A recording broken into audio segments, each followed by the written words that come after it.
Assalamualaikum warahmatullahi wabarakatuh. Kami dari kelompok 2, kanal 2, mata kuliah daerah penangkapan ikan. Di sini kami ingin memaparkan penonton daerah potensial penangkapan ikan tongkol Eutinus affinis menggunakan citra satelit dan maksimum entropi model di WPP 572. Kami kelompok 2 beranggotakan Gita Dwi Noviani, saya sendiri, Zaki Muhammad, Nadifa Kansa Nuraziza, dan Sylvia Andini Nasution. Perairan Samudra Hindia sebelah barat Sumatera dan Selat Sunda merupakan bagian dari wilayah WPP NRI 572. Wilayah ini memiliki potensi untuk menangkap ikan pelagis besar seperti ikan tongkol. Ikan tongkol termasuk sumber daya ikan yang dominan dan bernilai ekonomis. Ikan tongkol juga merupakan hasil perikanan yang menjadi target tangkapan para nelayan. Nelayan di wilayah WPP 572 kekurangan informasi mengenai musim dan lokasi penangkapan ikan. Mereka hanya berdasarkan pengalaman yang turun-temurun dengan cara melihat tanda-tanda alam yang menyebabkan rendahnya tingkat pemanfaatan sumber daya perikanan. Tujuan: memetakan parameter oceanografi dan overlay parameter oceanografi dengan sebaran kapal di WPP 572. Memodelkan wilayah penangkapan potensial ikan tongkol di wilayah WPP 572 menggunakan maksimum entropi model. Manfaat yaitu memetakan parameter oceanografi dan overlay parameter oceanografi dengan sebaran kapal di WPP 572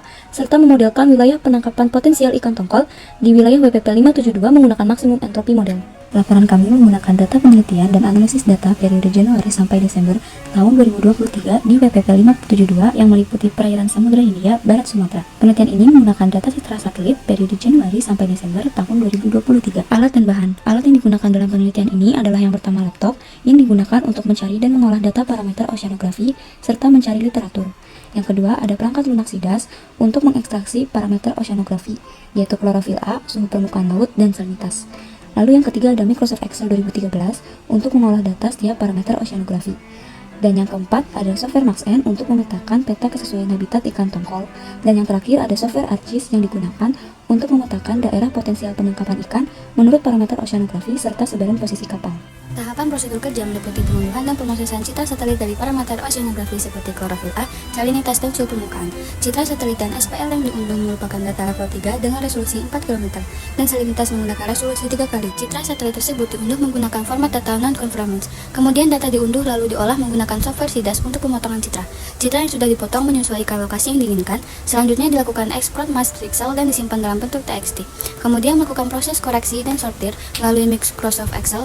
Tahap selanjutnya membuat peta sebaran klorofil A, SPL, dan salinitas menggunakan aplikasi ArcGIS. Analisis data yang digunakan ada dua, yaitu pemetaan parameter oceanografi dilakukan dengan analisis spasial yang meliputi klorofil A, suhu permukaan laut, salinitas, dan arus di WPP 572, serta pengolahan data citra klorofil A dan SPL yang digunakan untuk menjawab tujuan tersebut. Sedangkan pemodelan peta kesesuaian habitat ikan tongkol atau Eutinus affinis di WPP 572 dilakukan dengan analisis pemodelan MaxN serta untuk menjawab tujuan kedua. Pemodelan MaxN menjelaskan bahwa peluang kepadatan diwakili oleh distribusi probability of presence atau probabilitas kehadiran di seluruh variabel data lingkungan. Klorofil A merupakan salah satu parameter biologis yang perlu diketahui dalam suatu perairan. Sebaran dan tinggi rendahnya konsentrasi klorofil A sangat terkait dengan kondisi oceanografis suatu perairan. Sebaran klorofil A pada musim barat terjadi pada bulan Desember, Januari, Februari, ditunjukkan pada gambar 3. Bulan Desember memiliki konsentrasi A yang lebih tinggi daripada bulan Januari dan Februari yang mengalami penurunan. Jumlah kapal pada bulan Desember juga terlihat lebih banyak daripada bulan Januari dan Februari. Musim peralihan 1 yang terjadi pada bulan Maret, April, dan Mei ditunjukkan pada gambar 5. Nilai rata-rata klorofil A yang tampak lebih dominan di bulan Mei.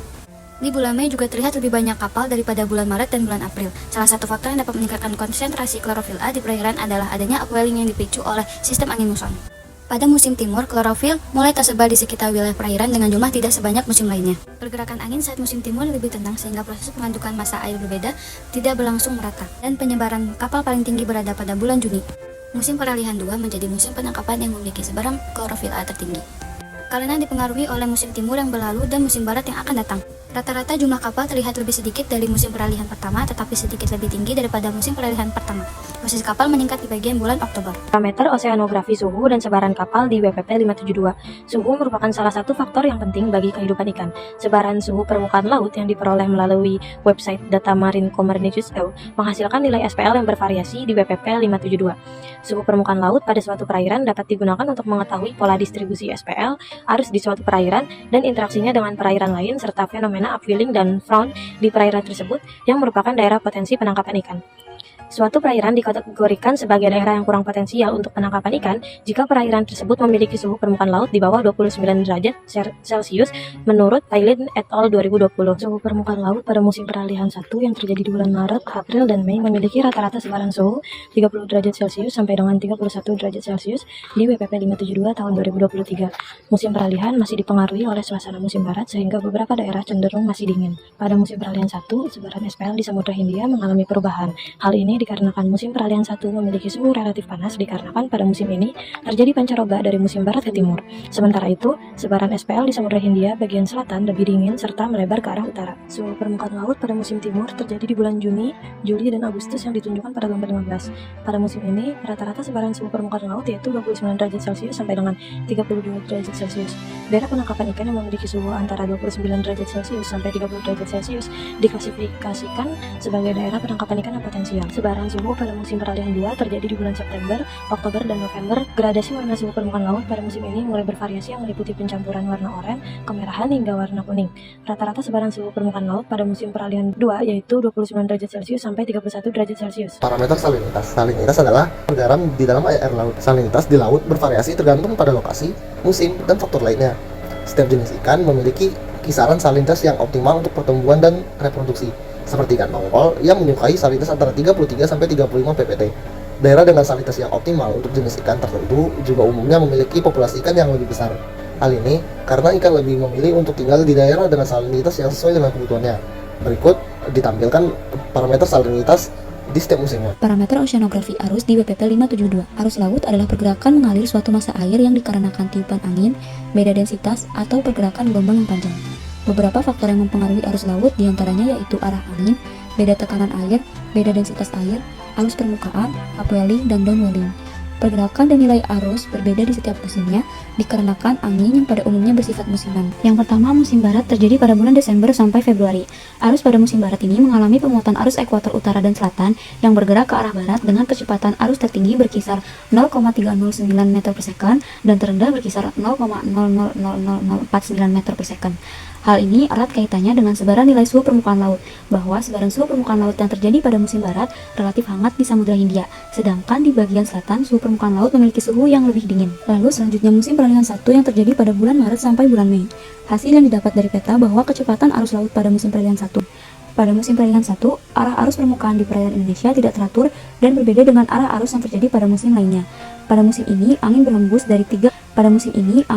dari tiga arah, yaitu tenggara, selatan, dan barat daya. Selanjutnya musim timur yang terjadi pada bulan Juli sampai bulan Agustus. Pada musim timur, arus di Samudra Hindia sepanjang pantai selatan Pulau Jawa, Bali, dan Nusa Tenggara, arus permukaan ini cenderung bergerak ke barat daya dipengaruhi oleh angin timur yang kuat.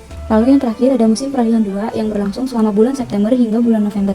Arus di Samudra Hindia sepanjang pantai selatan Pulau Jawa dan Nusa Tenggara mulai beralih arah dari barat daya ke timur laut atau timur, mengikuti perubahan angin yang mulai mengarah dari barat. Kurva respon secara bulanan dari Januari sampai Desember 2023 terhadap nilai konsentrasi klorofil A dan suhu permukaan laut.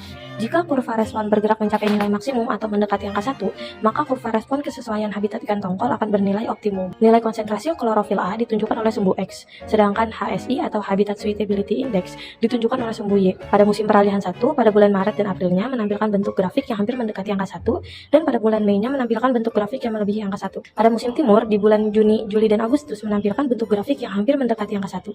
Pada musim peralihan 2 menunjukkan grafik yang mendekati angka 1, sedangkan pada musim barat, di bulan Desember dan Januari menunjukkan grafik yang hampir menyentuh 1, dan bulan Februarinya menunjukkan grafik yang menyentuh angka 1. Nilai respon konsentrasi klorofil A di WPP 572 dengan rata-rata nilai klorofil A 0,4 sampai 0,6 mg per m kubik. Konsentrasi klorofil A berkaitan dengan pembentukan rantai makanan di badan air. Sebagai produsen utama, fitoplankton yang kaya klorofil dimakan oleh zooplankton yang kemudian menjadi makanan bagi ikan pelagis lainnya. Respon secara bulanan dari Januari sampai Desember 2023 terhadap nilai konsentrasi suhu permukaan laut. Suhu permukaan laut mempengaruhi distribusi ikan tongkol karena ikan tersebut lebih menyukai perairan hangat. Masa air hangat dari Samudra Pasifik masuk ke wilayah perairan Indonesia pada musim timur ini. Ikan tongkol biasa hidup di perairan laut dengan kedalaman hingga 50 meter di kawasan tropis dengan suhu berkisar antara 27 derajat Celcius hingga 28 derajat Celcius. Rata-rata suhu permukaan laut di WPP 572 berada pada kisaran suhu terendah 7 derajat Celcius, sementara suhu tertinggi yaitu 32 derajat Celcius. Pada musim peralihan 1 memiliki kurva respon kesesuaian dengan bentuk grafik yang hampir mendekati angka 1. Saat memasuki musim timur memiliki bentuk grafik yang bervariasi seperti di bulan Agustus, grafik menyentuh angka 1, serta di bulan Juni dan Juli cenderung mendekati angka 1. Pada musim barat memiliki kurva respon kesesuaian dengan bentuk grafik yang menjauhi angka 1 saat bulan Desember dan mulai mengalami perubahan saat bulan Januari dan Desember.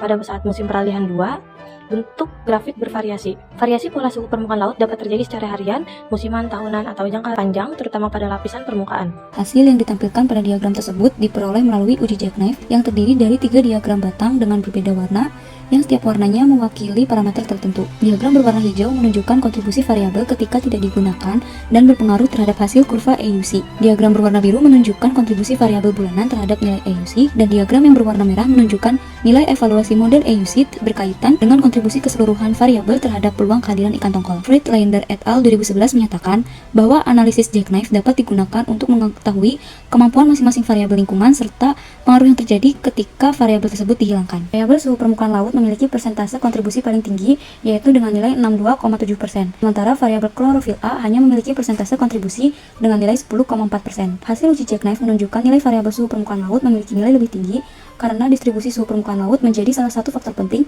yang berkorelasi dengan pola migrasi ikan tongkol. Evaluasi model bertujuan untuk mengetahui seberapa baik kinerja model atau seberapa tepat model dapat melakukan prediksi dengan cara menguji model menggunakan data uji. Evaluasi model MaxN dijelaskan dalam bentuk kurva AUC. Kurva AUC terdiri dari sumbu X yang menunjukkan nilai sensitivitas dan sumbu Y yang menunjukkan spesifitas. Kurva AUC evaluasi model juga terdiri dari 3 garis merah dan hitam, masing-masing menunjukkan kesesuaian model terhadap data percobaan, kesesuaian model terhadap data yang diuji, dan seberapa baik data model yang diuji. Peta kesesuaian habitat adalah hasil dari pemodelan parameter lingkungan yang dilakukan melalui evaluasi model ROC, kurva respon, dan uji jackknife. Peta kesesuaian habitat menghitung nilai HSI. Pada gambar terlihat bahwa nilai HSI di musim timur memiliki nilai rata-rata yang lebih tinggi karena memiliki warna merah yang lebih pekat daripada musim lainnya. Kesimpulannya, hasil dari analisis ini menunjukkan pada distribusi konsentrasi rata-rata klorofila secara spasial di BPP 572 mempunyai sebaran nilai berkisar 0,2 sampai 1,0 mg per m kubik dengan pelimpahan yang berpusat pada musim peralihan 2. Rata-rata sebaran salinitas terpusat pada musim peralihan 2. Ini terlihat dari ketekatan warna lebih tinggi karena intensitas penyinaran matahari yang tinggi. Hasil penelitian ini menunjukkan bahwa parameter oseanografi di BPP NRI 572, yaitu perairan Samudra Hindia, yaitu parameter SPL, salinitas klorofil A, dan arus secara bersamaan mempengaruhi variasi tangkapan ikan tongkol Eutinus affinis secara signifikan. Selain itu, sebaran salinitas dan klorofil A menjadi patahan ikan tongkol di seluruh perairan. Sementara itu, hasil analisis potensi pendugaan lokasi perairan ikan tongkol menunjukkan bahwa BPP NRI 572 termasuk dalam kategori potensial untuk pendugaan lokasi perairan ikan tongkol. Saran dari laporan yang telah dibuat, sebaik-baiknya perlu dilakukan kajian pencarian informasi lebih lanjut untuk mengetahui penentuan daerah potensial penangkapan ikan tongkol Eutinus affinis dengan menggunakan parameter oseanografi yang lebih luas seperti kecepatan arus, kecerahan, pH, dan parameter oseanografi lainnya. Berikut beberapa daftar pustaka yang kita gunakan dalam presentasi kali ini. Sekian presentasi dari kelompok 2. Lebih dari kurang mohon maaf. Terima kasih. Wassalamualaikum warahmatullahi wabarakatuh.